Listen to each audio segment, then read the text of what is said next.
I really wanted to do a recap for the last two videos, the part 1 and part 2. There's certain things I want to speak on. So after all of that, it's like I developed a phobia about accusations. And for the rest of my life, not the rest of my life, from my life since then to now, anytime there is any accusation on me, it sends me in this frenzy. First of all, I over explain. I get really defensive, right? I do everything. I will go make calls. I will go now. I record just because I have a phobia about somebody saying I said or did something that I did not do. Like, my biggest thing, if anything, please just say the things I do or did. I'm okay with that. If I'm wrong, I promise the things that I do that are not right, it's okay for me to say, hey, I'm wrong. Anything I do, I promise I will say I'm wrong. But don't accuse me of something I didn't do. Second, if my father, if that weekend mattered to him, which it's very important that y'all understand, it mattered to me so much because of the things I was going through and the longing I had for a family, like that real family structure, and for my father. But that weekend meant nothing to him. I had to look back on it as an adult and realize he wasn't even really there that weekend. His wife at the time is who, took care of us, took us out, did any activities. He was in and out. We probably seen him for a matter of minutes. There was it didn't matter. But furthermore, I wish he had gotten to know me. Because if he ever gotten to know me, he would have never entertained that statement. As a child, I was a very good child. I never talked back to adults. You could tell me to do anything, I did it. I was very obedient, and there's nothing more than I wanted was that. What was there? There's nothing that, anyway, I can go on about that. But another thing, I was not violent. I was never violent as a child. I wasn't defiant, like any of those terms, I was not. And I didn't even become rebellious until later in my teens. As a child, I just was not that. And also, the thing about the siblings, like he did throughout all of our lives, I don't know why it was like a division. And I honestly think it could be from his trauma growing up. I don't know.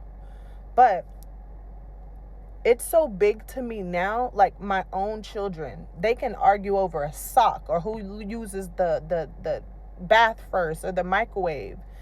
And now they barely do it because they know how serious I am about it. Them being divided. My biggest fear is leaving this world and my children not knowing that they can have each other. I don't know why he never thought about that. Like, we need our siblings. You never know. I want to know that if my son has nowhere to lay his head, he knows he can go to his big sister's house. If my daughter has nothing to eat, that she can call her big brother. That means more to me than anything in this world. And it should have meant something to him. And thirdly, I was looking for my father to love me, and if I came to terms a long time ago that was never going to happen, I wouldn't have been as defeated later on in life about it. My father, I wasn't created in love. My mother and my father, I don't think that they were ever in love. They were kids, and I'm sure that he only spoke to her because of who her father was, and it had no substance. They were together a year, maybe 2, a very short period of time. There was never going to be what I thought in my head. He never loved me then as a child, and me knowing that as I got older, I should have accepted a long time ago. There's no possibility that he would love me now. And I am okay with that now, right? I made a decision this year. He doesn't even know why, but earlier this year, I asked him, where are you? I wanted to see him. I made a vow to myself that I wanted to see him for one last time in this lifetime. And I went over there, and he finally gave me the address, like where he was, because he didn't want to do that. But I pushed it because I really had to do this. And I went over there. He never looked me in my face. He just, hey, how you doing? And he sat down on a chair for a minute. My baby sister was there. She came and she talked to me really for the 15 to 20 minutes I was there. I asked him for a hug. He gave me like a little side hug. He really didn't want to do that. And he didn't talk to me, which is pretty much most of, my life with him. And when I walked out that door, I promised myself that this will be the last time I will ever see him. And I'm making that decision on my own terms. Now, we did speak on the phone by default like 2 or 3 times since then.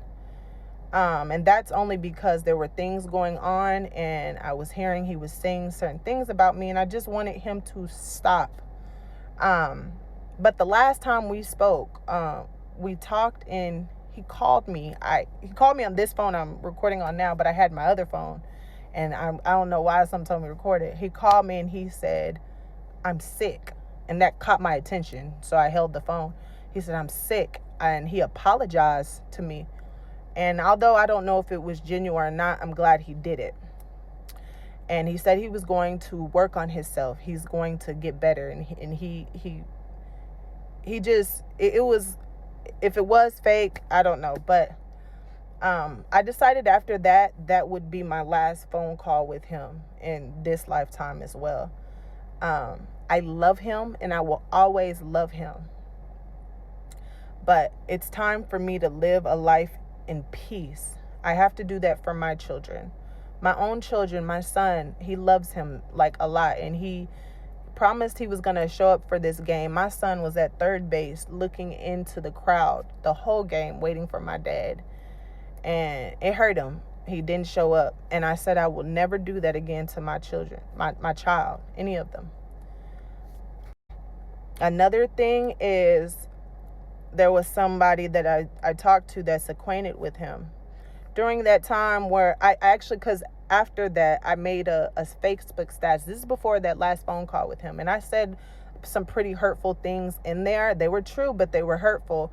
And he wanted me to take it down. I did remove it, and I did it because I was angry of the things I was hearing, and I wouldn't do anything out of anger anymore. But before then, I was texting, someone that we both mutually know, and I realized she didn't respond to me because she didn't get the okay. And once after he called me and apologized and said he was sick and he was going to change, she reached out to me, and I realized it's because she got the okay. That hurt me because I realized something. There was never a time when it wasn't an okay for me to pick up for that individual. There was never a time I abided by it because I had my own individual love for this person, and no one could come between that. And I had to accept that I felt that way, but it's not reciprocated. And I just have to be okay with that.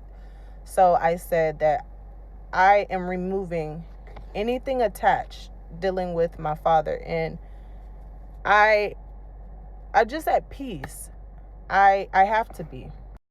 When you make a decision to close the casket on something, you have to remove anything surrounding it. And yeah, I just want to share that with y'all, because we just healing out loud.